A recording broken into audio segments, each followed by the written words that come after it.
कहना, आपको उनकी इस बात पर एतबार है? नहीं है ना एतबार।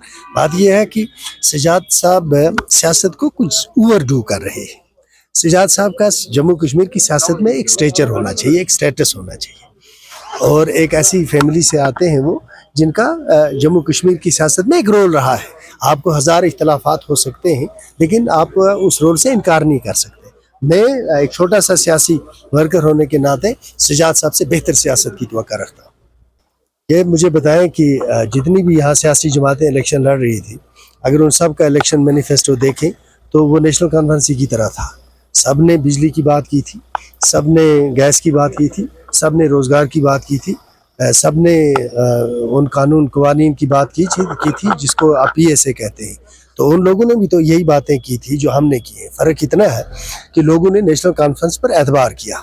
अब एतबार ये 5 साल के लिए है, और इसको इलेक्शन में जो आपको मैंडेट मिलता है या हुकूमत जब कोई बनती है तो उसको उसकी टोटलिटी में देखा जाता है, उसको फ्रेगमेंट करके नहीं। फ्रेगमेंटेशन से आप किसी भी गवर्नमेंट को एनालाइज नहीं कर सकते हैं।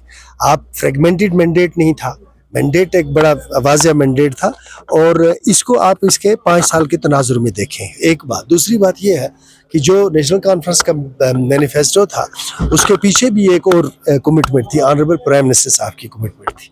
ऑनरेबल प्राइम मिनिस्टर साहब ने 3 वादे जम्मू कश्मीर के लोगों के साथ किए थे, बराह रास्त पार्लियामेंट के ज़रिए और सुप्रीम कोर्ट के अंदर। एक ये था कि हम जम्मू कश्मीर में डिलिमिटेशन करेंगे, सो उन्होंने किया।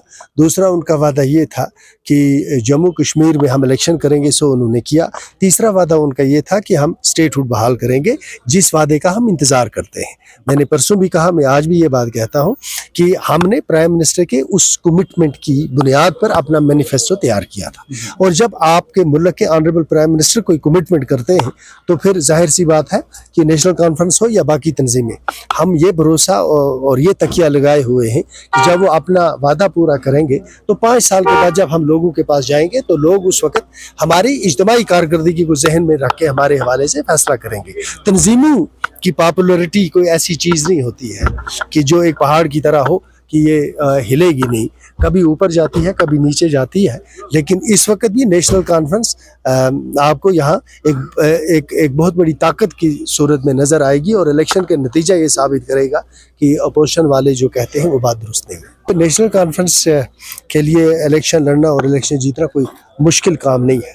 सिर्फ सवाल हमारे सामने ये है कि हमारे दरमियान कितना इत्तेहाद होगा, कितनी फ़ाल तरीके से इलेक्शन कैंपेन को कितना सीरियसली हमारे लोग, हमारी लीडरशिप और हमारे वर्कर लेंगे।